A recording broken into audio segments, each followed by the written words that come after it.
नमस्कार साथियों, उत्तराखंड मुक्त विश्वविद्यालय का सामुदायिक रेडियो हेलो हल्द्वानी आप सुन रहे हैं। दोस्तों, आज हमारे स्टूडियो में एक बहुत ही खास मेहमान हमारी मौजूद हैं। हमारे उत्तराखंड की बहुत ही लोकप्रिय लोक गायिका बीना तिवारी जी आज हमारे स्टूडियो में हैं। हम बहुत सी बातें उनसे करने वाले हैं। बीना दीदी, आपका बहुत बहुत स्वागत है जी।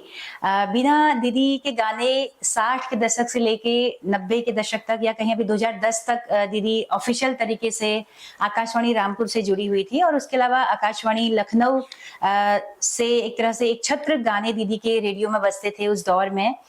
बहुत ही खनकती हुई आवाज, और लखनऊ की पैदाइश है दीदी की, तो वो जो आवाज में वो जो उच्चारण और जो लहजा है वो बहुत ही साफ है दीदी का। तो इस खनकती आवाज का पूरा पहाड़ मुरीद रहा है। तो आज हम उन किस्से कहानियों को जानते हैं, समझते हैं।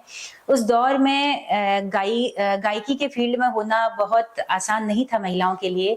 तो कैसी कैसी दीदी की यात्रा रही है, और उसमें आकाशवाणी के जो डायरेक्टर थे बंशीधर पाठक जिज्ञासु जी, जिन्होंने एक बहुत बड़ा फलक दिया उत्तराखंड के लोगों को, तो उनका किस तरह से योगदान रहा उसे भी हम जानेंगे। तो दीदी, कॉमेडी शुरू करनो, पहली शुरुआत से जाते हैं कि पैदाइश लखनऊ में कैसे हुई आपकी? आप तो पहाड़ के हैं, तो हालांकि उसमें लखनऊ से एकदम सीधे रिश्ते हमारे हुआ करते थे, राजधानी हमारी थी। तो पिताजी क्या आपके वहाँ पे नौकरी में रहे? नमस्कार। पहले तो मैं आपका अभिवादन करती हूँ और आपका धन्यवाद करती हूँ कि आपने मुझे जो सम्मान यहाँ पर बुला करके किया है, मैं आभारी हूँ। मेरे पिताजी सचिवालय में थे, तो उसकी वजह से वहाँ सब लोग वहीं रहे। तो मैं वहीं, मेरी जन्मभूमि कर्म भूमि दोनों लखनऊ है। अच्छा। और वहीं से शुरुआत हुई संगीत की। ये 50 का दशक रहा होगा जब आपकी पैदाइश हुई है? हाँ, 49। अच्छा। तो 60-62 वर्षों का जो ये समय है, इसके अनुभवों को साझा करने के लिए एक मुलाकात तो बहुत कम है। समय समय पर मैं आपको थोड़ा थोड़ा बताती रहूंगी। और तो सन 1963 में आकाशवाणी लखनऊ से उत्तरायण कार्यक्रम की शुरुआत हुई। पहले ये 15 मिनट का कार्यक्रम हुआ करता था, और इसमें 3 कंपेयर हुआ करते थे। एक हिंदी में वो जयदेव शर्मा कमल जी, गढ़वाली में जीत सिंह जरदारी जी, और कुमाऊनी में बंशीधर पाठक जिज्ञासु जी। अच्छा। तो उस समय कलाकारों का अभाव था, मतलब चूंकि कार्यक्रम भी नया नया था, कलाकार एकदम तो नहीं आ सकते थे।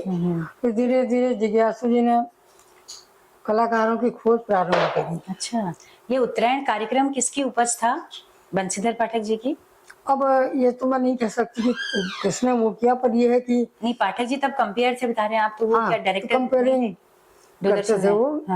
वो उत्तरायण कार्यक्रम को वही करते थे। अच्छा, चलाते थे। अच्छा। तो उन्होंने कलाकारों को खोजना प्रारंभ किया।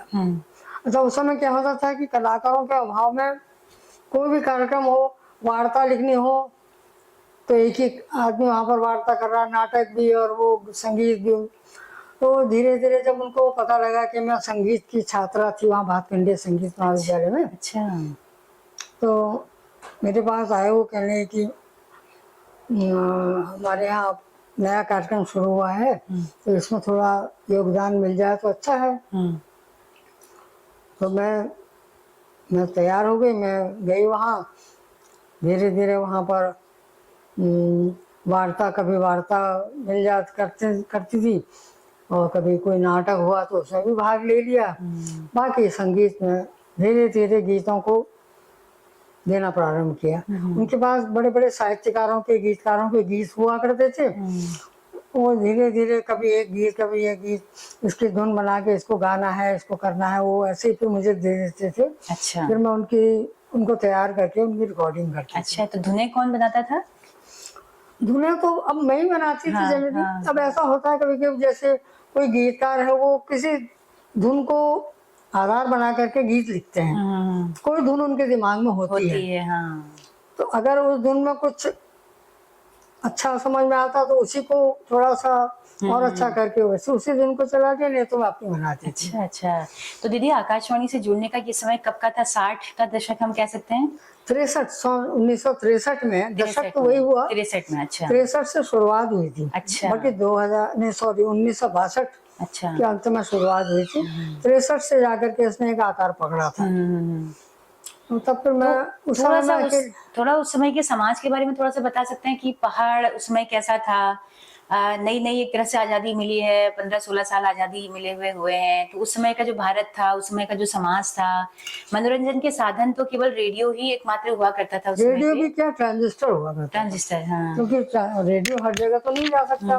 अब पहाड़ों में, गाँव में लोग खेतों में काम कर रहे हैं, सेना में सैनिक अपने उसमें लगे हुए हैं, तो उनका माध्यम मनोरंजन का ट्रांजिस्टर हुआ करता था। तो तो उस समय आपके समानांतर और कौन कौन से कलाकार थे जो उसमें लिख रहे थे, गा रहे थे? अब उस समय ऐसे कलाकार जैसे तो नहीं। आपने जिनके गाने गाए वो गोपाल दत्त भट्ट जी हैं, चारूचंद हाँ, पांडे जी गोपाल हैं। दत्त भट्ट जी हैं, चारूचंद पांडे जी, वंशीधर पाठक, जिज्ञासु जी, और ब्रजेंद्र लाल शाह जी, अच्छा, बृजेंद्रलाल गिरीश शाह जी चंद्र के। तिवारी, गिरधा जी, और इन सब लोगों के गीतों को गाया। जी। ये हीरा सिंह राणा हो गए। अच्छा, और तो ये सारे कलाकार भी आकाशवाणी लखनऊ आते थे? अब आते थे ऐसा तो मुझे नहीं, अब तो अच्छा मैं भी अपना प्रोग्राम ही करने अच्छा, जाती आप भी थी। प्रोग्राम किया, चले हाँ, गए? वो उनके गीत जरूर मुझे मिल जाते थे। जिज्ञासु अच्छा जी उनके गीतों के स्क्रिप्ट मुझे दे देते थे अच्छा अच्छा। कि ये उनका लिखा है, ये उनका लिखा है, आप इसको गाइए, इसकी रिकॉर्डिंग कीजिए। जी। तो मैं दीदी रिकॉर्डिंग, पहला गाना कौन सा आपने गाया आकाशवाणी लखनऊ से, याद है आपको? पहला गाना मैंने, जहाँ तक मुझे याद आता है, गौरदा का गीत था, हम सौ कुमाऊं हम सौ, हमरो कुमाऊं हम सौ कुमैया, ओह वाह हमारी छो सब खेती बाड़ी। वाह। ये था तो गौरदा का गीत था, वो मैंने गाया। अच्छा। फिर उसमें एक वार्ता उन्होंने मुझे दी थी, अ, कुमाऊनी उसमें सांझ गीत। अच्छा अब सांझ गीत में एक गीत था, उसमें के संध्या झूली रे छो, चारूचंद पांडे जी का था शायद वो। उसमें सब तीर्थों की शाम का वर्णन था। ओह वाह। कि की संध्या झूली रे छो, नीलकंठ हिमालय, बद्रीनाथ का द्वारा, केदारनाथ का द्वारा, इस तरह से हरि का हरिद्वारा, तो वहाँ का वर्णन था।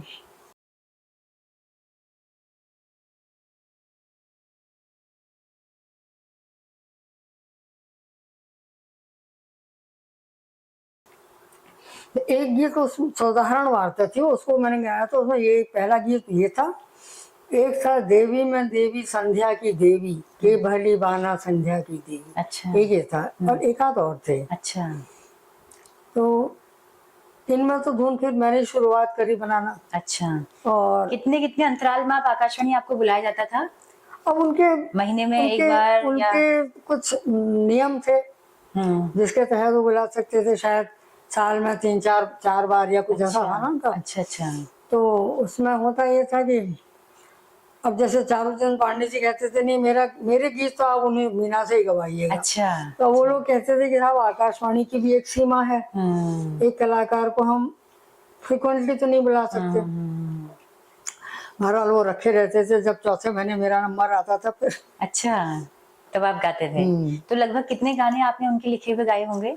उनके तो सभी गीत गाए हैं। सारे, मतलब कितने गाने हैं आपके? कुल कितने गाने हैं जो आपने आकाशवाणी में गाए हैं? गीतों की संख्या तो अब ये कोई तराजू तो है नहीं जो मैं लगभग बताऊं। मतलब 100-200 इतना अब वो कम भी हो सकते हैं, ज्यादा भी हो सकते लगभग हैं। इतने, 200-250 तो गाए थे। 200-250 गाए हैं। हाँ। तो ये गाने दीदी अभी हैं कहीं, आर्काइव हैं अब ये तो आकाशवाणी में? मतलब यूट्यूब में तो हम कुछ कुछ देखते हैं अब ऐसा ना, आज का मीडिया तो इतना सशक्त हो गया है कि उसमें आप कुछ भी ढूंढ सकते हैं। तब आकाशवाणी था, उन्होंने उसको प्रिजर्व किया कि नहीं किया, जिसकी वजह से बहुत सी चीजें हमारी गाय विलुप्त सी हो गई।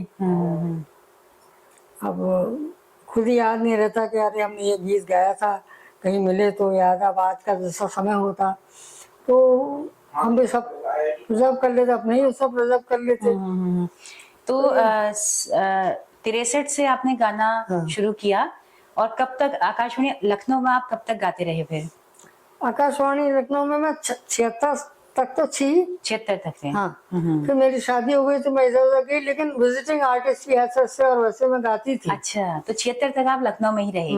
भातखंडे से आपने अपना पूरा वोकल में किया है, विशारद किया है। निपुण एमए। नहीं, अच्छा। और शादी कितने साल में हुई आपकी? मेरी 76 में हुई थी। अच्छा उसके बाद फिर जहाँ जहाँ मेरे पति का स्थानांतरण हुआ जी। वहाँ मैं गई, पर आकाशवाणी जब भी बुलाता था मैं अपनी रिकॉर्डिंग कराने चली जाती। अच्छा, भाई साहब किस में थे नौकरी में दीदी? वो प्रोफेसर थे केमिस्ट्री डिपार्टमेंट में। अच्छा अच्छा। तो घर में वो माहौल, कभी उन्होंने विरोध तो नहीं किया गाने का? मेरा ससुराल का माहौल भी बहुत अच्छा था। मेरे हस्बैंड भी लिखते थे, उर्दू में भी अच्छा लिखते थे, हिंदी में भी लिखते थे। मेरे फादर इन लॉ अच्छे चित्रकार भी थे, अच्छा कवि भी थे, साहित्यकार भी थे, सब कुछ थे। इसलिए मुझे एक अनजाना सा वो नहीं लगा, अपनापन नहीं लगा, जैसे वही माहौल। तो ससुराल की तरफ से आपका जो गांव है वो जोली गांव है जी। जिसको हम हमारे जनकवी गिरदा का गांव भी दोस्तों कहते हैं। तो जोली गांव के आप मायके से कहाँ के हुए? गिरदा मेरे जेठ हुए, कजन। अच्छा अच्छा। तो जब आप गा रहे थे तब गिरदा कितने साल के थे, तब क्या कर रहे होते थे ऐसे गिरदा? तो गिरदा के संग भी तो गाया मैंने। अच्छा, हम उम्र ऋतु आनी रोली भंवर उड़ाला बली, इनके साथ गाया। कई गीत और भी गाया था, वो लोग भी लखनऊ आते जाते रहते थे। तो बहुत से तो गीत गिरदा गाए। का टोन वही होगा गाने का जिस तरह से वो गाते हैं, बिल्कुल मस्त। अच्छा वैसे होकर ही गाते अच्छा थे। अच्छा अच्छा। अभी 2010 में भी नैनीताल में प्रोग्राम हुआ था, माटी से मंच तक। उसमें भी वो आखिरी मुलाकात मेरी गिरदा से हुई थी। अच्छा। उस समय मैं गई थी, वहाँ बुलाया था मुझे, मैं गई थी। तो गिरदा ने कहा कि बेणी पे एक गीत सजाओ, सब लोगों की फरमाइश पर। तो उन्होंने कहा वही ऋतु आनी रोली का। अच्छा। फिर उन्होंने वो गाया। अच्छा अच्छा। ये गाना लिखा किसने था? गिरदा ने ही? ना, अच्छा गिरदा का तो नहीं है ये। अच्छा। ये इसके क्या है बोल? ऋतु आनी रोली भंवर उड़ाला भली, कुमाऊं मुलुका भंवर उड़ाला भली। भली। और इसके अंतरे क्या है? एक अंतरा वही है, देखायो पात में भंवर उड़ाला भली, के भलो मानी छो भंवर उड़ाला। अच्छा ऐसे हुआ अच्छा अच्छा। अब पुरानी रचनाओं में ये याद नहीं रहता ना कि गीतकार कौन था, जिसके नोट कर लिए। नोट तो सबके किए थे, पर वो सब इधर उधर हो गए जी। अब। तो चारूचंद चंदोला जी का आपने पहला गाना तो आपने गौरदा का गाया, उसके बाद चारूचंद पांडे जी का आपने कौन सा गाना गाया सबसे पहले? अब इतना तो याद नहीं है, उनके तो बहुत सभी गीत गाए, सारे गीत गाए। सारे गीत गाए। तो दीदी आपका और किन किन शहरों में रहना हुआ लखनऊ से जब आप गए? उस वक्त मेरे पति की पोस्टिंग थी पिथौरागढ़, मैं वहाँ गई। अच्छा, पहाड़ों में आप तो उस समय तो उत्तर प्रदेश और उत्तराखंड एक ही था। तो मैं उस समय पिथौरागढ़ गई, फिर 2-3 साल वहाँ रह करके फिर मेरे पति का स्थानांतरण ऋषिकेश हो गया था। अच्छा। ऋषिकेश गई, उसके बाद फिर 4 साल वहाँ रहने के बाद रामपुर हुआ। रामपुर में प्रवास काफी बड़ा था, 30 साल का था वो। और रामपुर में आकाशवाणी में मैंने बहुत आकाशवाणी रामपुर को मैंने बहुत दिया। ओह वाह। क्योंकि आर्काइव्स में भी गए, वहाँ से चीजें कई धारावाहिक थे, बल्कि वो मनदीप कौर जी जो वहाँ के स्टेशन डायरेक्टर थे आकाशवाणी की, उन्होंने बहुत से प्रोजेक्ट तैयार किए। उनमें सब में मैं ही संगीत भी देती थी और गाती भी थी। अच्छा। गंगा अवतरण उनका एक प्रोजेक्ट था, धारावाहिक था। राजुला मालूशाही एक धारावाहिक था। अच्छा। और बहुत से ऐसे जिनमें मैंने गाया, संगीत भी दिया। तो जब ट्रांसफर रामपुर में हुआ तो आपको खुशी हुई कि मैं एक रेडियो की आकाशवाणी की नगरी में ही तब तक आकाशवाणी के बारे में ज्यादा जानकारी नहीं थी जानकारी। अच्छा अच्छा। तो जब वहाँ रहे तो पता लगा कि यहाँ आकाशवाणी है। तो आप खुद गए पहली बार आकाशवाणी या कहीं से बुलावा आपको आया? रामपुर में लोगों को मालूम चला होगा कि आप शहर में हैं, तो संपर्क किया होगा किसी ने? लखनऊ से अपना ट्रांसफर आकर रामपुर में ही कराया होगा मैंने, क्योंकि और जगह तो था नहीं। बिल्कुल बिल्कुल। तो कितने साल आप रामपुर रहे? 30 साल। अच्छा। और उस 30 साल में मैंने मैक्सिमम रामपुर के स्टेशन को दिया, आकाशवाणी को। तो दीदी आपके लोकप्रिय गानों में सबसे पहला गाना लोकप्रिय कौन सा हुआ आपका? ओ परुआ बाजू, ओ परुआ भौजी, अच्छा। शेरदा के ये साथ। किसने लिखा था? गोपाल दत्त? शेरदा का शेरदा है, अनपढ़ का शेरदा गाना अनपढ़ है। का ही गाना है, ओह अच्छा, हाँ। उन्हीं के साथ गाया था। अच्छा, उनके 3-4 गाने और भी शेरदा गाए। गाते भी थे क्या? हाँ, अपना वो अपने अंदाज में, जैसे अपने वो अंदाज में कविताएं अच्छा करते गाते हैं? थे। हाँ, अच्छा अच्छा। तो ये गाना बहुत पॉपुलर। तो ये रामपुर से गाया है या लखनऊ नहीं, ये से? तो लखनऊ से ही गाया। लखनऊ से गा लिया था। तो ये पहला आपका पॉपुलर गाना था। लोकप्रिय हो रहा है ऐसा कैसे पता चलता था कि ये गाना बहुत लोग वो पसंद कर रहे फरमाइशें हैं? आती थी ना, अच्छा, चिट्ठियां आती थी, फरमाइशें आती आकाशवाणी थी, में। अच्छा मंडे और थर्सडे शायद 2 दिन थे जिसमें फरमाइशी प्रोग्राम हुआ था। अच्छा अच्छा। तो उसमें आप ये समझिए कि मैक्सिमम चिट्ठियां या तो सैनिकों की होती थी, या गांव से किसानों की होती थी, अच्छा ये इसी तरह की चिट्ठियां। अच्छा। हर चिट्ठी में आपका ये गाना हमें बड़ा अच्छा लगता है, हमें सुनाइए आपका ये गाना हमें। तो सब चिट्ठियां मुझे वो जिज्ञासु जी पकड़ाते थे कि ये आपके लिए चिट्ठी आई है, देखिए। तो चप्पल पे बड़ा अच्छा गाना, मतलब एक तरह से हाँ, बनाया ना उस वो समय असल में में। वो उस दौर में लोग आकाशवाणी के बाद के लोगों ने, वो शिक्षकों ने, बच्चों ने स्कूलों में डांस किया उसमें। अच्छा और उसको थोड़ा सा परिवर्तित करके किया, जैसे अच्छा बीच बीच में अंतरा अपने ढंग से डाल करके, वो डाल करके। अच्छा अच्छा, उसको बदल के तो किया। थोड़ा ने बदला नहीं, हाँ ऐड कर दिया कुछ उसमें। हाँ जैसे के संध्या झोली रसा है, हाँ। उसमें भी स्कूल में बच्चे डांस करते थे। हम्म। तो उसमें भी थोड़ा सा अंतरा में कुछ थोड़ा सा चेंज करके उसको हम्म। बच्चे प्रोग्राम करते थे, वो भी अच्छा अच्छा लगता था। अच्छा। फिर दूसरा लोकप्रिय गाना आपका फरमाइश जिसकी सबसे ज्यादा आई वो कौन सा था? हम्म, एक तो बाटे लागी बरियात, गोपाल दत्त जी का लिखा हुआ।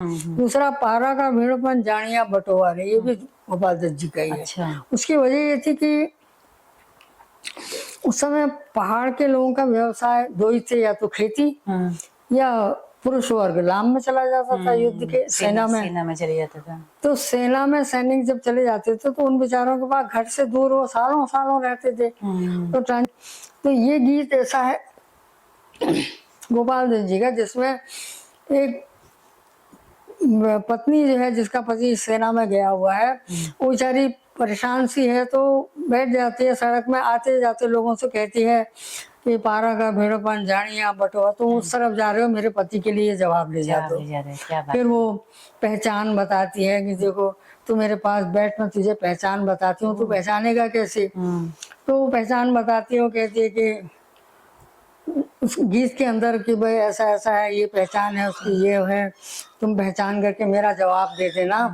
और तो इसलिए वो सैनिकों की चिट्ठी वो सैनिकों के दिल को छू जाती थी। क्या बात है। उनको अपने घर की याद आ जाती थी ना, इसलिए उनकी ज्यादा फरमाइश उस गीत की बहुत आती थी। सेना की तरफ से ये गाने की फरमाइश ज्यादा आती थी।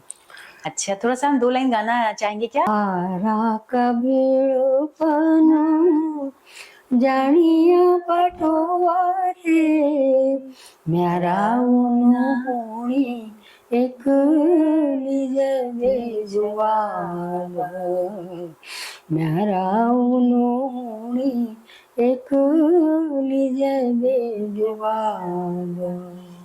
वाह।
कितना मेलोडियस ये गाना है।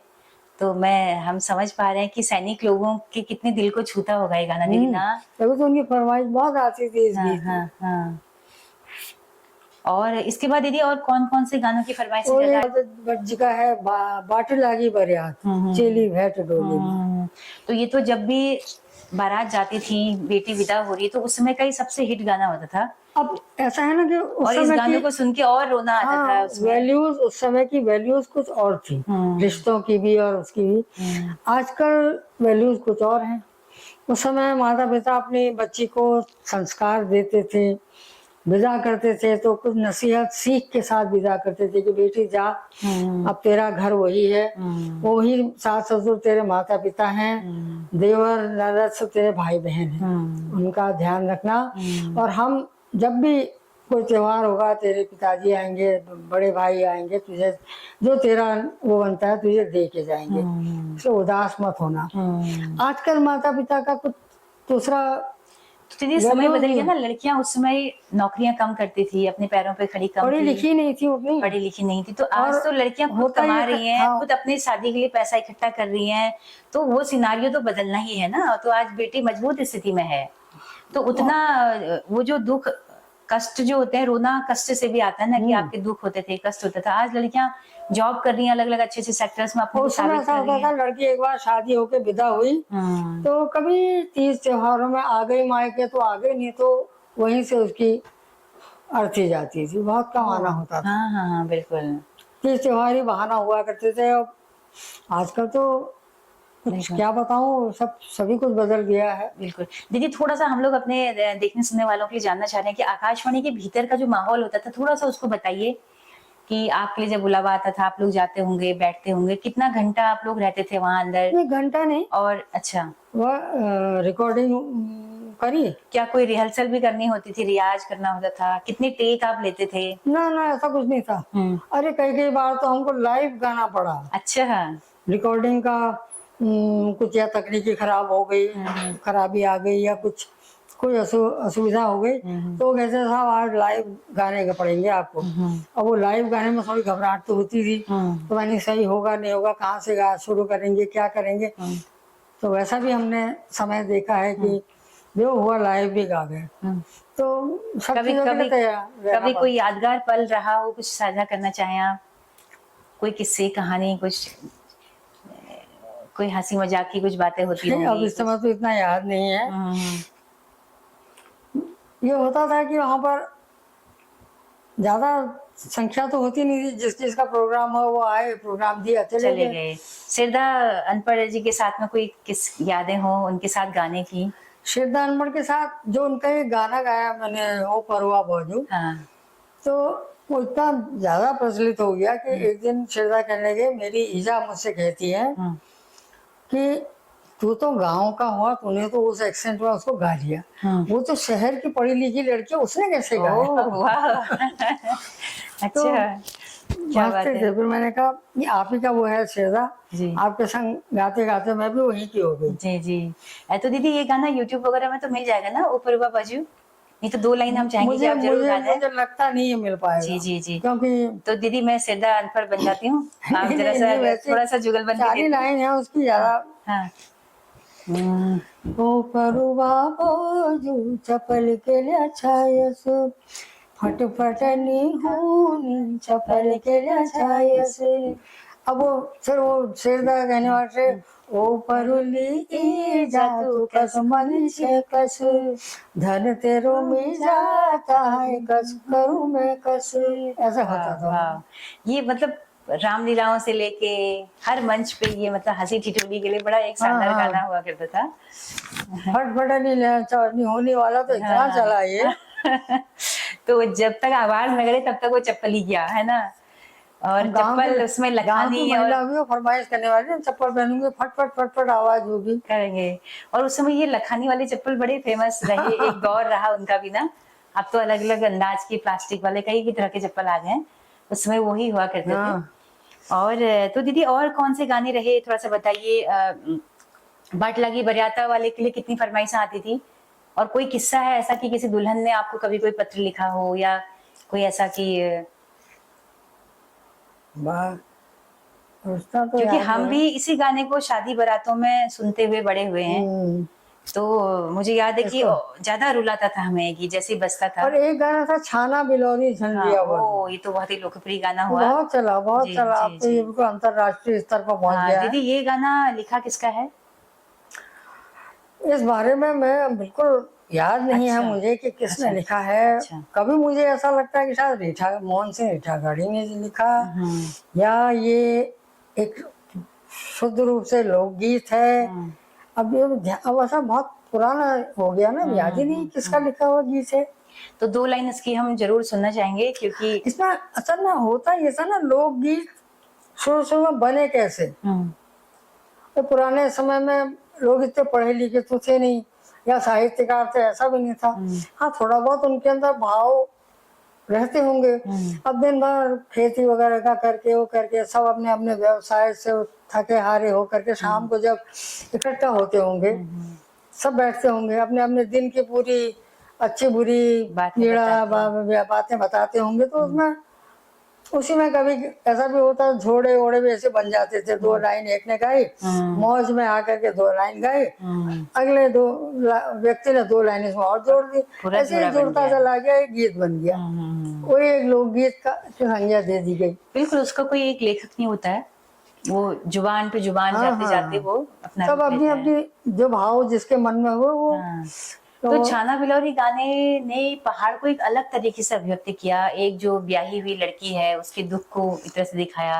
हाँ, इसका और बल्कि कईयों ने कुछ कहा कि लोगों ने, छाना बिलौरी को गलत बदनाम एक तरह से हो गया हाँ, है, ये भी बात उठी। बल्कि ये गलत हाँ। बात है, ये तो एक सामान्य सी बात है कि लेकिन एक प्रतीक था वो गाना एक तरह से। भाई होता होगा कुछ। अब कोई लड़की, ये भी हो सकता है कि कोई कन्या ठंडी जगह में रह करके या सुख सुविधाओं में रह करके पहाड़ में वहां ब्याई, गई हो। और वहां पर उसे थोड़ा सा कष्टों का सामना करना पड़ा, खेती वेती करनी पड़ी, और थोड़ा हो सकता है थोड़ा सा गर्म ज्यादा होता हो। अब खेत में काम करते करते गर्म तो लगेगा ही। अब वो परेशान हो गई हो, तो हो सकता है उसने अपने पिताजी से कहा हो ऐसा ऐसा है, ऐसा मत देना। तो इसको लोगों ने कुछ अलग ढंग से ले लिया, जबकि ऐसा कोई मकसद नहीं होगा किसी का। तो हो सकता है पहली बार इसके जो पंक्तियां थी वो किसी लड़की ने ही कुछ गुनगुनाई हो।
और तब फिर लिखने वाले ने उसको शब्द दिए हों, इस तरह से भी हो क्या सकता है। पता, ये तो लोक गीतों तो का। इस गाने की बहुत फरमाइशें आती थी दीदी। हाँ, अच्छा। बल्कि ये अभी 2022 में उसमें राष्ट्रपति भवन का जो होता है हाँ। मीटिंग, क्या कहते हैं उसको, पुरस्कार समारोह। ध्वजारोहण का होता जो, अच्छा सब बैंड ने भी बजाया था। अच्छा अच्छा, ये 26 जनवरी के दिन गणतंत्र परेड में। 29 जनवरी को जो राष्ट्रपति उनके बीटिंग रिट्रीट जो कहलाता है, अच्छा अच्छा अच्छा, उसमें इस गाने की धुन को बजाया गया है बैंड में। हाँ। अच्छा अच्छा। तो सबसे तो दीदी दो लाइन हम चाहेंगे कि आपकी जुबान से सुनना। उसमें हाँ, हम लोग बजाएंगे, यूट्यूब के जरिए भी आपके गाने बजाएंगे। ठीक है ज्यादा अच्छा रहेगा। ठीक है। दीदी और कुछ बताइए। तिलगा तेरी लंबी लटी गाना भी आपने गाया है ना? हाँ, वो मुझे याद नहीं पड़ता, पता नहीं क्यों मुझे ऐसा लग रहा है कि शायद मैंने मोहन उप्रेती जी की आवाज में सुना था। बड़ी पुरानी बात हो गई, कुछ दिमाग में आ रहा है कि शायद मोहन उप्रेती जी की रिकॉर्डिंग सुनी थी, तो जिज्ञासु जी ने कहा कि ये गाना तुमको गाना है। पता नहीं, अब अच्छा। एक दिमाग के कोने में ये बात आ रही है कि शायद ऐसा ही था वो गाना। जी। दीदी, बंसीधर पाठक जिज्ञासु जी को बहुत याद किया जाता है कि उन्होंने बहुत ही जुनून के साथ में ये उत्तरायणी कार्यक्रम के जरिए पहाड़ के बहुत सारे कलाकारों को खोजा, उनको हाँ मंच दिया। आज तो सोशल मीडिया के समय में कलाकार खोजने बहुत ही बहुत आसान हो बड़ा, गए हैं, हाँ खुद ही बहुत मिल जा बड़ा रहे हैं। काम था। बेचारे तो सुबह से घर से निकलते थे और हाँ, दिन भर खोज में निकल जाते थे। ऐसे फिर एक से दूसरा, दूसरे से तीसरा मिलता चला हाँ, गया। हाँ, हाँ, हाँ। तो उस समय जब आप गा रही थी तो उसमें और महिलाएं और गायिकाएं कौन-कौन थी? कुछ नाम बताना चाहेंगे? नईमा खान प्रीति क्या उसमें गा रही थी? अब ऐसा है ना, हालांकि ये लोग काफी कम गाते थे, इक्का ये दुक्का। लोग, मेरा इनसे सामना आकाशवाणी में नहीं हुआ। अच्छा। वैसे या तो ये लोग अपनी रिकॉर्डिंग करा के चले जाते होंगे, मैं अपनी रिकॉर्डिंग करा के चली जाती होंगी। नहीं, रेडियो में लेकिन किन किन के गाने बज रहे होते थे उस समय में आपके अलावा? ये भी याद नहीं है। क्या भाषा पंत लोग, हाँ नईमा तो खान, ये लोग हाँ, बजाते हों गाते होंगे उसमें? भाषा पंत भी थी और चंद्रा पंत, चंद्रकला पंत भी थी। अच्छा। हम्म, जब इतनी फरमाइशें आती थी तो कैसा लगता था कि अच्छा लगता था लगता कि था। सेलिब्रिटी हूँ? सेलिब्रिटी शब्द हालांकि उस तरह नहीं, से सेलिब्रिटी तो तब दिमाग में आया ही नहीं। हाँ, लेकिन कुछ खास हो, लोग पसंद कर रहे हैं मेरी आवाज तो को। अच्छा लगता था कि हाँ लोग अच्छा मान रहे हैं गीत को। और हम्म। तो शक्ल से तो कम पहचानते होंगे क्योंकि आवाज ही जाती थी। तो ऐसा तो नहीं था कि कहीं भीड़ में कोई किसी ने हाँ दिखा हो हाँ, और कहने के लिए उस समय तो आमना सामना किसी से हुआ ही नहीं, बस आकाशवाणी में गीत ही हुए। बस। दूरदर्शन भी नहीं था तब तो। दीदी, लखनऊ ने कितना आकार दिया आपकी जुबान को, आपके उच्चारण, आपका लहजा, आपकी पूरी बनावट जो है उसको, लखनऊ का कितना असर है उसमें? क्योंकि शुरुआती कितना 20 साल लगभग, शादी आपकी कितने साल में हुई है? 26-22 साल में हुई। तो इतने साल तो 26-27 साल आप वो अब घर में मेरी अपनी मदर से पहाड़ी में बात होती थी, अच्छा। तो इसलिए वो अच्छा, फिर भी एक माहौल असर होता है। स्कूल में आपने पढ़ा तो बहुत ही तहजीब का शहर लखनऊ कहा जाता है, तो उसका असर कहीं ना कहीं आपको, हमें लगता है कि आपके भीतर वो चीजें अब ये हैं। तो कोई दूसरा आदमी बता सकता हाँ, है। हाँ, हाँ। कैसा है लखनऊ की, कुछ यादें आप साझा करेंगी? अब लखनऊ नवाबों का शहर रहा, तहजीब और उसके मामले में तो हाँ, हाँ। तो काफी गायकी, मतलब गायकी का गढ़ रहा ना गायकी का भी वो रहा, उनका उसमें। कौन घराना। सी बड़े घरानों की कौन सी महिलाएं थी जो उसमें गायिकाएं बड़ी? किसी से मुलाकात हुई आपकी? नहीं, उस समय तो कोई ऐसा मुलाकात नहीं हुई। हम्म। हाँ, बिरजू महाराज जी के बैले वगैरह में भी गाने का अवसर मिला था, उनके साथ बैठ के। अच्छा। तब उनका वहाँ पर चलता था ना, क्या ग्रुप था एक डांस अच्छा। ग्रुप, अच्छा। उसमें जाना होता था। कभी कभी उनके बैले में गाने का अवसर मिला। और अनूप जलोटा थे इनके साथ भी। वो तब हम साथी विद्यार्थी थे हम भातखंडे में। अनूप जलोटा भी वहीं थे। तो अक्सर कभी कभी किसी कंसर्ट वगैरह में जाने का अवसर मिलता था। अच्छा। अच्छा। और तो किसी बड़ी गायिका से उस तरह से आपका सामना नहीं हुआ? सामना ऐसे हुआ कि 1974 में जो मेरा फाइनल ईयर था वहाँ का, उसमें बेगम अख्तर ठुमरी की और उसकी गजल की क्लासेस लेने के लिए वहाँ आती थी। अच्छा। अच्छा। तो शाम को मैं अपनी क्लास के बाद उनके उसमें चली जाती थी, उनसे बैठ करके अपना ज़्यादा देर तो नहीं हो पाता था क्योंकि अपना ही क्लास में टाइम हो जाता था।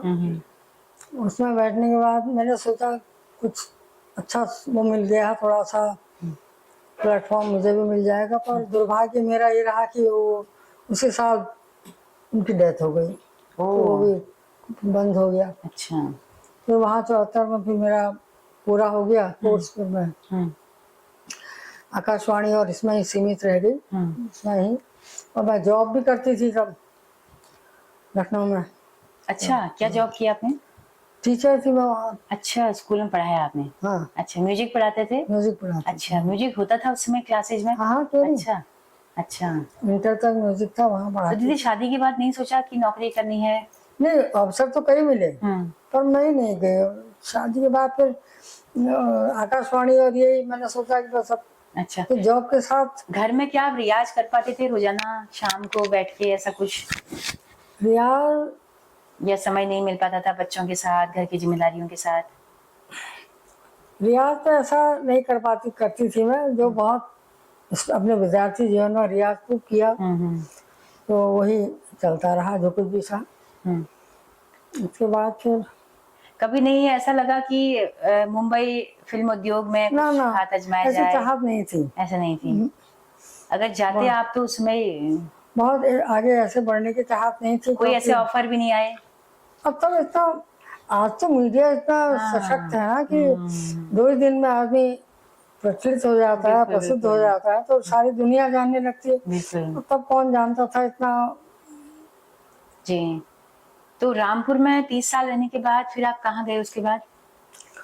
उसके बाद फिर मैं हल्द्वानी आ गई थी। हल्द्वानी। तो सेवानिवृत्ति कब हुई? नहीं, मेरे हस्बैंड के 2005 में दुर्घटना में मृत्यु हो गई थी। तो उसके बाद फिर मैं यहाँ हल्द्वानी आ गई थी। पर यहाँ उस समय कुछ ऐसा, जितना आज हल्द्वानी कार्यक्रमों के उसके उसमें वो है, तब एक्टिव है, उतने कार्यक्रम नहीं हुआ तो करते। उतना मेरी जानकारी में तो नहीं था। तो थोड़ा फिर बहुत होता होगा, थोड़ा बहुत। तो आकाशवाणी देहरादून, आकाशवाणी देहरादून अल्मोड़ा, जाना तो नहीं हो इनमें पाया कभी मेरा। नहीं हुआ? कभी हुआ ही नहीं। अच्छा। तो ये सेंटर कब खुले? क्या तब ये सेंटर थे आकाशवाणी अल्मोड़ा और देहरादून जब आप लखनऊ में देहरादून का गए तो थे? मुझे नहीं पता। आकाशवाणी रामपुर से कई बार अल्मोड़ा को रिकॉर्डिंग जाती थी। वो कहते थे कि आपकी रिकॉर्डिंग होनी है और ये अल्मोड़ा जानी है। अच्छा। तो जाकर के रिकॉर्डिंग कराने का इत्तेफाक तो नहीं हुआ वहाँ अल्मोड़ा, पर रिकॉर्डिंग जाती थी। जी। दीदी, जिज्ञासु जी के बारे में थोड़ा सा बताना चाहेंगे कि वो किस तरह के व्यक्ति थे और जिज्ञासु जी उनका बहुत योगदान संस्कृति के क्षेत्र में उनका योगदान? बहुत सज्जन और बहुत मेहनती और बहुत कर्मठ व्यक्ति थे। उन्होंने उत्तराखंड के संगीत को और इसको आगे बढ़ाने में बहुत उनका योगदान रहा, और कलाकारों को प्रमोट करने में, कलाकारों को आगे बढ़ाने में उनका बहुत योगदान रहा। और हम आज जिस स्थिति में है उसका श्रेय मैं उन्हीं को देती हूँ। जितना भी मैं कर पाई हूँ उसका श्रेय जिज्ञासु जी को ही देती हूँ। जी जी जी। उन्हीं की वजह से मैं थोड़ा बहुत कर पाई, जो कुछ भी कर पाई। और इसी तरह से उन्होंने और कलाकारों को भी स्थान दिया, जगह जगह प्रमोट किया, उनका हौसला बढ़ाया। किसी महिला गायिका के साथ आपने साथ में गाना गाया? कोई कभी ऐसे रहा? नहीं, ज्यादातर सोलो ही गाए। सोलो ही ज्यादा गाए। कभी कोई जरूरत ऐसी हुई तो कोई कर्म का गीत गाना है तो उसमें 2-4 महिलाओं ग्रुप ले लिया, अदरवाइज अकेले ही गाया। तो ज्यादा गाने आपके थोड़ा श्रम से जुड़े हुए ज्यादा गाने हैं, उस समय के माहौल से जुड़े हुए? त्योहारों वाले गीत भी क्या गाए आपने? 30 त्योहारों वाले, थोड़ा सा सगुन आखिर वाले, जैसे मांगल गीत गाया, दे देवा बाबा जी कन्या को दान, ये भी गाया, ये भी आप बजा सकते हैं उसमें। बिल्कुल बिल्कुल बिल्कुल। और इस तरह से कुछ 2-4 संस्कार गीत भी, जैसे वार्ता मिली उसमें संस्कार गीत कुआओं ने, उसमें जो है संस्कार गीतों का वो, उसमें संस्कार गीतों का उदाहरण से दे करके कि ये उस समय होता है, ये उस समय होता है। बिल्कुल बिल्कुल।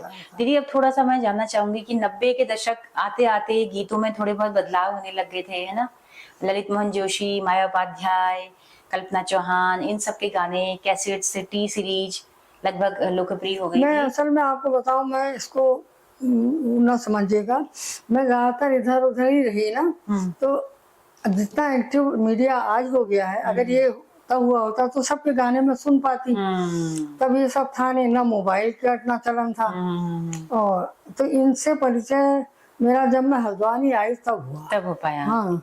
तो तब भी उसके बाद किस तरह से देख रहे थे आप बदलते हुए हमारे पूरे कुमाऊनी गीतों का जो इंडस्ट्री है पूरी, वो इंडस्ट्री तब बनी, मतलब वो एक उद्योग की शक्ल उसने तब ली। पहले तो इसी तरह से गाते थे, लेकिन फिर ऐसा हो गया ना कि पहले के गीतकारों के वो दूसरे तरह के हुआ करते, उनके अंदर के भाव जो थे वो बड़े गंभीर और बड़े गहरे होते थे। अब ऐसा प्रचलन हो गया है, अब इसको क्या कहें, सही कहें गलत कहें ये भी नहीं कह सकते। अब जैसा समाज को चाहिए, अब कलाकार भी वैसे ही प्रस्तुत करेगा, गीतकार भी वैसा ही लिखेगा जो जैसे वो लोगों का मनोरंजन कर सके और लोगों के मन को भा सके। इसमें किसी एक का वो नहीं है, दोषी नहीं है कोई, जैसा लोगों को चाहिए वैसा लिखा जा रहा है। गीतकार ने लिखा या गायक ने गाया, संगीत बना। उत्तराखंड की रियल परिस्थितियों को वो रिप्रेजेंट कर पा रहे हैं वो गाने, अब प्रतिनिधित्व इस हो रहा बारे है, में क्योंकि मैं- गांव में आज भी कष्ट है महिलाओं का, आज भी जंगलों में महिलाएं जा रही हैं, खेतों में आज भी काम कर रही हैं। एक हिस्सा शहरों की तरफ आ गया है, लेकिन एक बड़ा हिस्सा आज भी गांव में ही है। जंगली जानवरों का शिकार हो रही है, बाघ है, भालू है, वो हमला कर रहे हैं, पेड़ों से गिर के अभी भी मर रही हैं, पहाड़ से, चट्टान से गिर के मर जा रही है ना। और कहीं कहीं पलायन इसी वजह से होता जा रहा तो ना। कहीं कहीं दुर्गम गांव में भी खाने के लिए आज भी संकट तो है ही। हालांकि भरपेट खाना अब उस समय का जैसा तो नहीं है कि भूखे रहना पड़ता था। पर ऐसा था ना उस समय, खेती से बहुत कुछ प्राप्त हो जा रहा था, हाँ। मेहनत करके खेती अच्छी मिल जा रही थी उस समय। अब क्या हो गया है कि एक तो ये जंगलों में जानवरों का आतंक अलग हो गया है। अब वो खेती करेंगे तो कहीं बंदर उजाड़ दे रहा है, कहीं भालू उजाड़ दे रहा है, कहीं बाघ का डर हो रहा है, तो सब इसकी वजह से उनका रोजी रोजगार जो नौकरी चाकरी का तो महिलाओं का कोई प्रश्न नहीं होता उस समय की।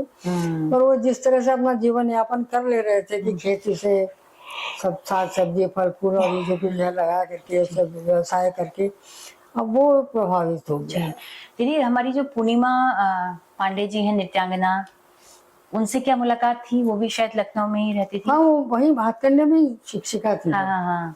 उनसे तो अक्सर मुलाकात होती रहती थी अपने क्लास के बाद, कभी कभी उनके साथ बैठ के अच्छा बातचीत भी होती रहती थी। अच्छा। कभी आपने नृत्य वाला क्षेत्र आपने सोचा नहीं अपनाऊं या ऐसा कुछ? बचपन में कहीं कोई घरेलू फंक्शन हुआ तो उसमें डांस कर लिया, वो अच्छा लगे। जी।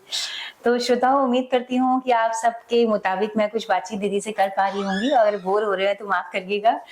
तो दीदी, कुछ गाने की पंक्तियां क्या हम लोग गुनगुनाएं थोड़ा सा कुछ? अब उसको तो आप उसमें बजा लीजिए, बेहतर रहेगा। बिल्कुल। तो आपके गाने क्या और कौन कौन से लोकप्रिय रहे? आलिली बकरी लिली गाना वो भी, हाँ, आपका? हीरा सिंह राणा जी का हाँ।